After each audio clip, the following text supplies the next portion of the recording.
Naitwa mrakibu mwandamizi wa uhamiaji Ombeni Deliso Shuma, afisa uhamiaji wilaya ya Siha. Kwa upande wa uhamiaji wilaya ya Siha tunajishughulisha na utoaji wa pasipoti za dharura za kusafiria, kwa kifupi ETD.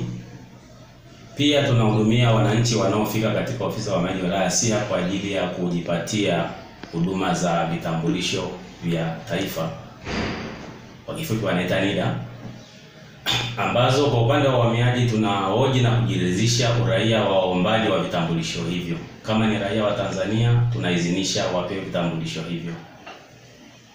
Sambamba na utoaji wa vitambulisho vya NIDA, kama uhamiaji tunafanya kazi zingine kama doria na misako kwa raia wa kigeni wanaoishi na kufanya kazi wilayani Siha. Wilaya ya Siha tumepakana na wilaya ya mpakani kwa upande wa kaskazini, ambapo tunapakana na wilaya ya Longido pamoja na wilaya ya Rombo.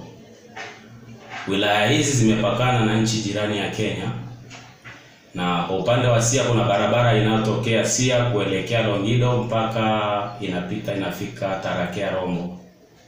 Kwa hiyo tunafanya ukaguzi katika barabara kuu, pia tunaweka vizuizi barabarani kwa ajili ya kukagua raia wote wanao pita katika barabara hiyo. Wilaya ya Siha tunaendelea na zoezi zima ambalo linaendelea nchi nzima, ambayo ni kampeni ya Mjue Jirani Yako. Kampeni hii ina lengo la kuwajengea wananchi uzalendo, ili pindi wanapoona wageni katika maeneo yao waweze kutoa taarifa kwa vyombo vya usalama vilivyo karibu nao. Na katika elimu hii ya Mjue Jirani Yako tunalenga wananchi, tunawalenga wa viongozi katika maeneo ya kata na vijiji. Pia tunalenga katika mashule ya umma na binafsi. Pia tunawalenga mashirika yasiyo ya kiserikali, kwa maana mashirika ya dini na mashirika mengi kama hayo. Pia tunalenga waandishi wa habari na vyombo vyote vya habari, kwa maana kwamba tunatoa elimu hii ili iweze kusambazwa maeneo yote. Katika wilaya ya Siha tunaendelea na zoezi la kutoa elimu hii katika masoko, ambayo katika wilaya ya Soko kuna masoko makuu kama mawili, ambayo ni soko la Lawate na soko la Sanyajuu. Sambamba na hayo tunatoa elimu katika mikusanyiko yenye watu wengi kama maeneo ya kata za Ngare Nairobi na Ndumet, ambapo shughuli za kilimo zinaendelea, ambapo wageni kutoka nchi mbalimbali hufika katika maeneo hayo kwa ajili ya kununua bidhaa za kilimo, mfano wa viazi, njegere, karoti na maharagwe pamoja na mahindi. Maeneo haya yamekuwa na mwingiliano mkubwa wa wageni na wenyeji, hivyo tumekuwa tukitoa elimu kwa jamii inayozunguka maeneo haya pindi wanapowaona wageni katika maeneo haya, kutoa taarifa katika ofisi ya uhamiaji wilaya ya Siha au katika vyombo vingine vya usalama viliko maeneo ya jirani hapo, kwa ajili ya uhamiaji kufika na kufanya ukaguzi. Upande wa pasipoti za kusafiria, wilaya ya Siha tunatoa pasipoti ya kusafiria ya dharura ambayo inaitwa kwa Kiingereza wanasema ni Emergency Travel Document. Hati hii inapewa raia wa Tanzania ambaye ana safari ya dharura kumwezesha kufika katika nchi za Afrika Mashariki, Afrika ya Kati. Ili kupata pasipoti hii unapaswa kuwa na cheti cha kuzaliwa au kiapo cha kuzaliwa kwa wale ambao wamezaliwa chini ya miaka 1980 kurudi chini, wanaruhusiwa kupata pasipoti kwa kutumia affidavit au kiapo cha kuzaliwa kama hawana cheti cha kuzaliwa.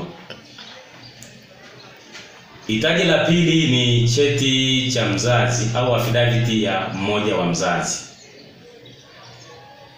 Hitaji la tatu, unapaswa kuwa na namba au kitambulisho cha taifa.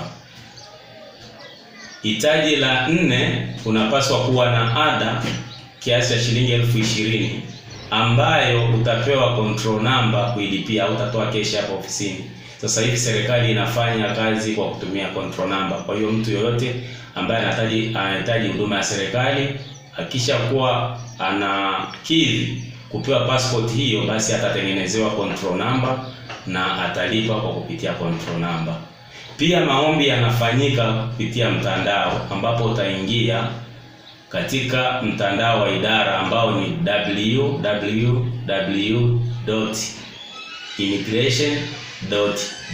www.immigration.go.tz.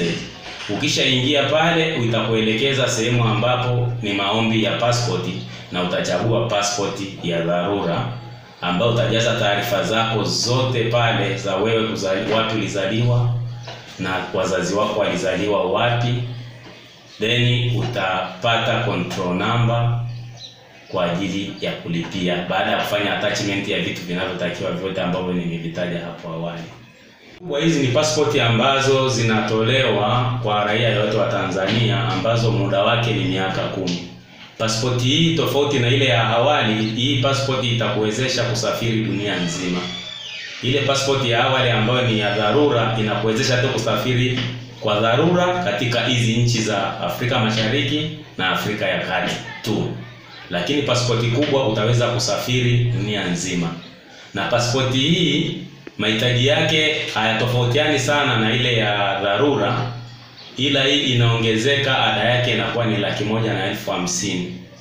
Na utaratibu wake wa kuipata lazima uwe na, kama nilivyosema awali kwenye pasipoti ya dharura, uwe na cheti cha kuzaliwa au kiapo cha kuzaliwa, uwe na cheti au kiapo cha kuzaliwa cha mmoja wa mzazi, uwe na kitambulisho cha taifa, uwe una shughuli inayoeleweka, kwa maana kwamba kama mwajiriwa atajitambulisha uhamiaji kwamba wewe ni mwajiriwa wao. Pia kama hauna kazi, labda ni mjasiriamali, basi utapaswa kuwa na leseni ya shughuli unayofanya.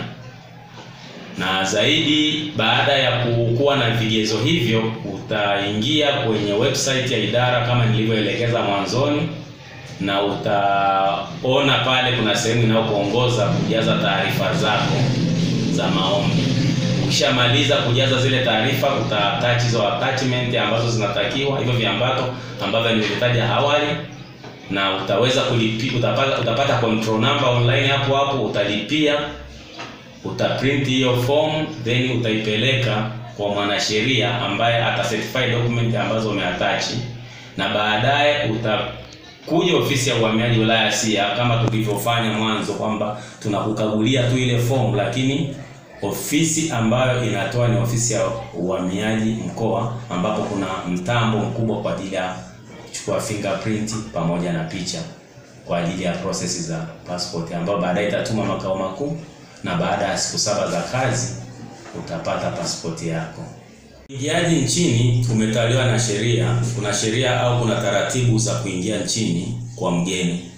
Mgeni yoyote ambaye anataka kuingia nchini Tanzania, anapofika mpakani au anapofika uwanja wa ndege kwa ajili ya kuingia nchini Tanzania, anasema dhumuni la kuingia nchini.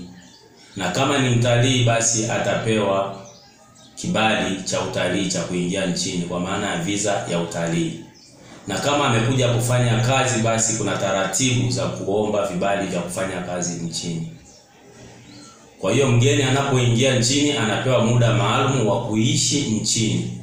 Kama ni mtalii, atapewa muda kuanzia siku anayoingia mpaka siku 90 za kuishi nchini. Na mtu huyu akivusha ule muda ambao amepewa kuingia nchi wa kukaa nchini, anakuwa amevunja sheria za nchi, na uhamiaji tunawajibika kumkamata na kumfikisha mahakamani, ambapo ushahidi utakuwepo kwa kuwa pasipoti yake itakuwa inaonyesha kwamba aliingia nchini na akapewa labda siku 20 za kuishi, lakini yeye amekaa zaidi ya siku 20, kwa hiyo amevunja sheria za uhamiaji. Kwa hiyo mtu huyu anakuwa amevunja sheria ya uhamiaji na anastahili kupelekwa mahakamani na kuchukuliwa hatua. Hatua ambazo ziko mahakamani ni kwamba mtu huyo anaweza akapatikana na hatia, basi atashtakiwa kwa mujibu wa sheria za uhamiaji.